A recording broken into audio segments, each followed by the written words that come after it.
Good morning, good afternoon, good evening, wherever you are in the world. Today, we're going to continue with Sarah Bombranick's Simple Abundance 365 Days to a Balanced and Joyful Life. April 30th. Do try this at home.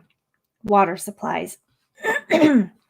Much as Mrs. Miniver showed such valor and readiness in the film, how are you doing with preparing a caution closet?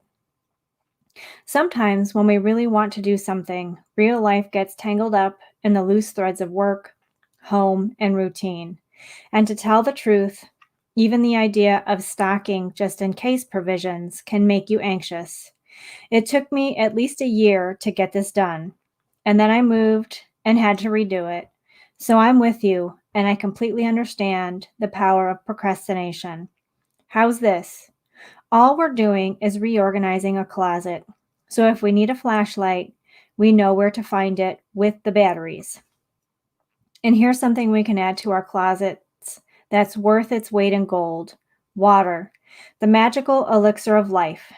It's not always available at a convenient faucet, but we forget this enormous daily gift until where we live is affected by a water crisis, from drought to floods, which are occurring more frequently each year. Around the world, women bear the brunt of collecting water for their families. Kristen Kaczynski traveled to Kenya and learned that in Samburu, women and girls spend up to 12 hours a day foraging for water.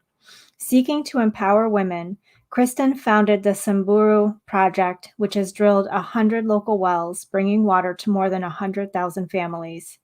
It is this understanding of the profound relationship between women and water that inspires us to nurture and hydrate our loved ones. Storing water brings a few challenges, from space to accessibility.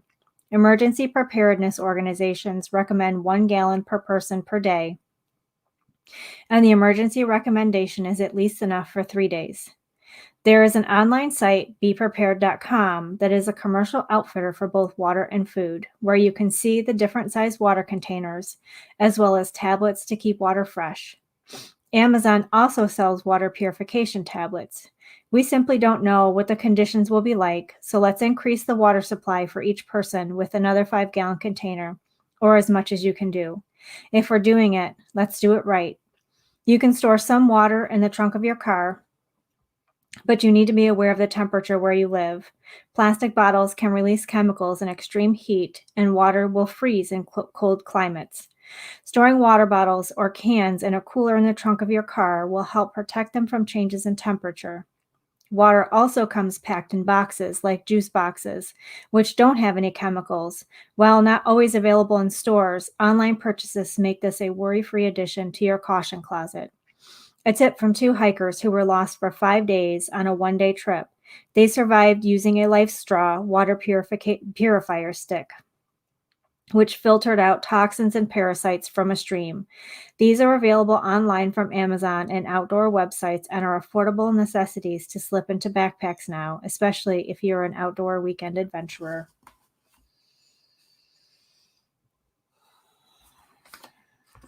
As someone who lives in a rural area, we have a well, and our power goes out frequently. I don't know why. I've never lived anywhere before where the power went out so frequently. We do have a very small generator, and when the generator is running, sometimes it's not powerful enough to get the well pump started. So there's a lot of times where we can't flush the toilets. We have no running water. So we have the 5-gallon jugs of water that we just buy at the local grocery store. And I do keep probably about 30 gallons of water on hand at all times for flushing toilets and for drinking water.